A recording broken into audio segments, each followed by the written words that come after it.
Ladies and gentlefish, welcome back to the channel. My name is Mark RWD, and recently we have started this little mini series where I give you one car for every budget of a certain kind of thing. So we've done JDM cars 1K to 25K, we've done Euro cars 1K to 25K, whatever. Today it's rear wheel drive cars. So the way this works is first I give you a car for less than 25K, that's rear wheel drive. Then I'll give you one that's less than 20K. 15, 10, 9, 8, 7, 6, 5, 4, 3, 2, and 1. But keep in mind that any car under $2,000 is obviously going to have a lot of issues. So I don't think I need to make that very clear, but just in case people are expecting to see like a perfect Mark IV Supra for less than 1K, you're kind of stupid, man, because that's not happening.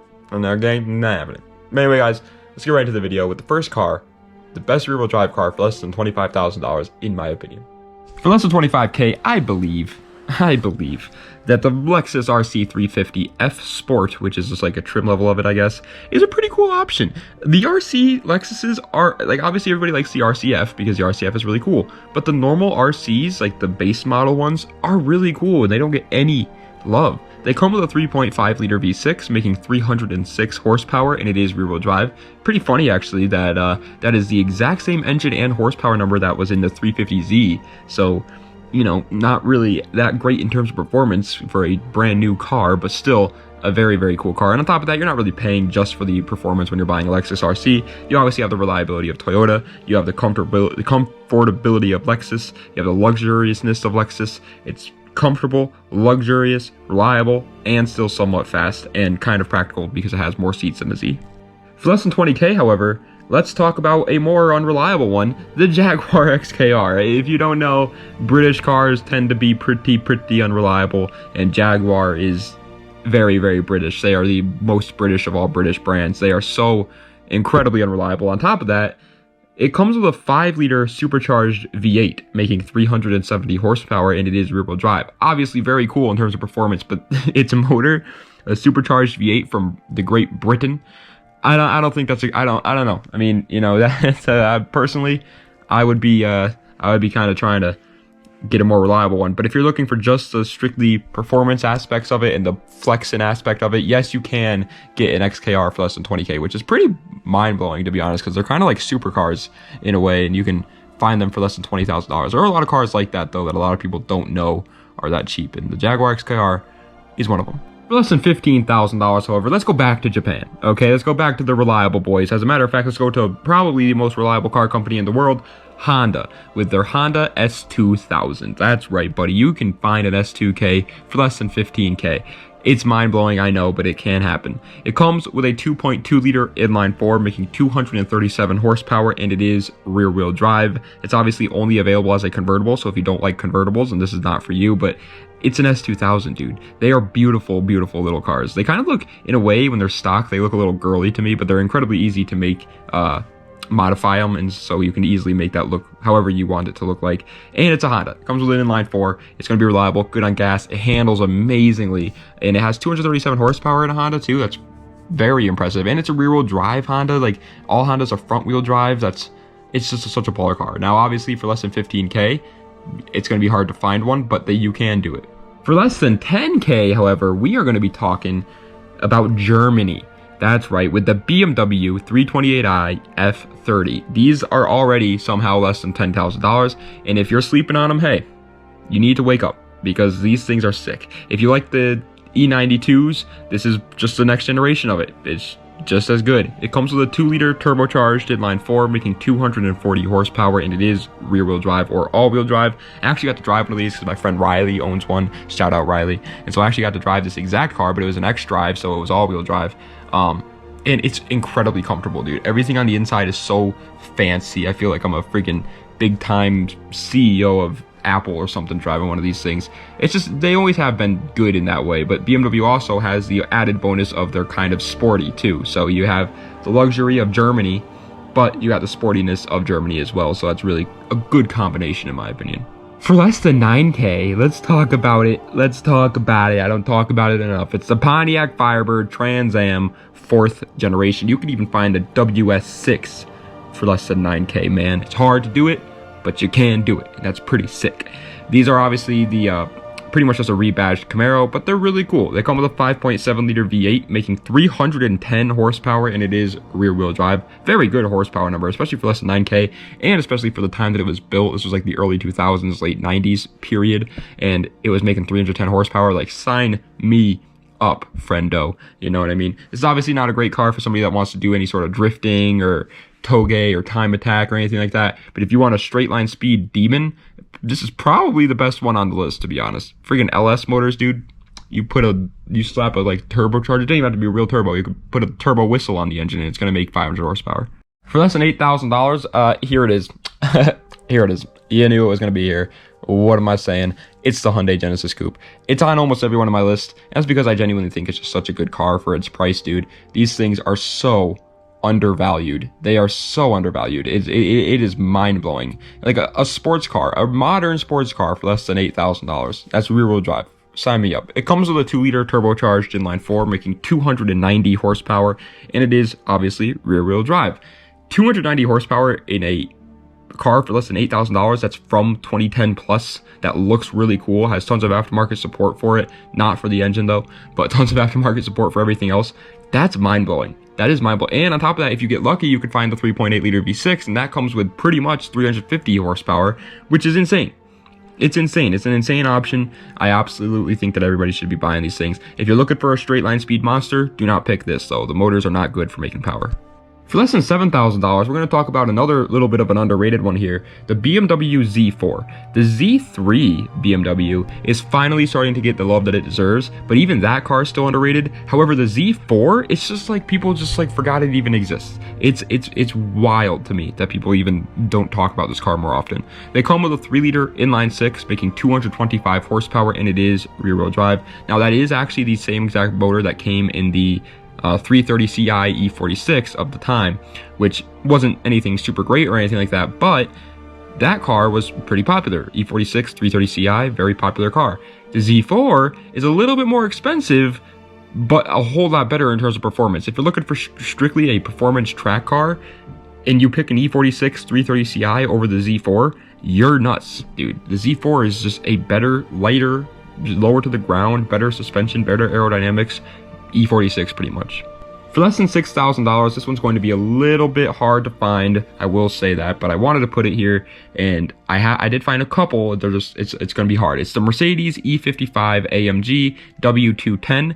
The background videos for this, by the way, are going to be of the W211. I know that makes no sense, but it's because I couldn't find a single cool video of the W210. Anyway, it comes with a 5.5 liter V8 making 354 horsepower, and it is rear-wheel drive. That's obviously incredible, but keep in mind that these are very old cars and they are German V8s. The reason that these are selling for so cheap is because they're unreliable. So if you're gonna pick one of these up, you can, and they're a super cool car, but just expect to have to put a little bit more money into it after already buying it to make it actually like a reliable, good car, if you want to say. But either way, besides that, it is very awesome. 350 horsepower in a German luxury Mercedes. Sign me up. For less than $5,000, let's talk about it. It's the Toyota Supra Mark III, though. I know everybody's probably like, this guy's an idiot. He thinks that nope, it's the Mark III. You can find a Mark III Supra for less than $5,000, and in my opinion, that is still an incredible deal, dude. Like, people are gonna hate on that because it's not the Mark IV. I don't care. It's a good deal. It comes with a 2.5 liter inline 6 making 200 horsepower, and it is rear-wheel drive. That motor is called the 7M GE. I used to call it the 2JZ GE all the time on this channel, and people would roast me for it. They're like, it's not the 2J, you idiot. I'm like, my God, I'm sorry. But yeah, it's the 7M GE. Very decent motor, not as good as a 2J, obviously, but it's a decent motor. The car looks incredible. It has that retro styling to it. It is a Toyota, so reliability is obviously going to be there. And it's just a nice little sports car, nice little retro sports car. Now, for less than 5K, the one that you're going to find will probably need a little bit of work, but nothing that you can't solve. Less than $4,000, let's talk about, honestly, and I know this is going to sound crazy, but a car that I think is underrated. I know, but I think the Lexus IS300 is underrated. these cars, I'm surprised that they're still under $5,000. Like they're incredible cars. They come with a 3-liter inline-6 making 225 horsepower, and they are obviously rear-wheel drive. That one actually is a 2JZ, but it's not the one you're thinking of that comes in the Supras. It's the 2JZ GE, so it's not, doesn't have the turbos, and therefore it doesn't have as good of internals, but it's still a really good motor that's very good for building. And the reason why I say it's underrated is because things like the S13 and the E36 are talked about all the time for drifting, when in my opinion the IS300 is genuinely better than both those cars. Like, I'm sorry I said it, but I think the IS300 for drifting purposes only is better than both the E36 and the S13. And if you want to argue with me, that's fine. But I mean, you know, KA over 2J, I don't think so. For less than $3,000, this one is an incredible bargain right now. Pick them up while you still can, because over time, these things are going to get expensive. Look at every other 3 Series in the past, it does the same thing. It's the BMW 328i E90. The E90 is in that exact area that you want BMWs to be, where they're incredibly cheap. They come with a 3-liter inline-6 making 240 horsepower, and they are rear-wheel drive or all-wheel drive, so you can pick your poison there, but obviously you should pick rear-wheel drive if you clicked on this video. But if you like BMWs, which, I mean, like, come on, let's be honest, who doesn't like BMWs?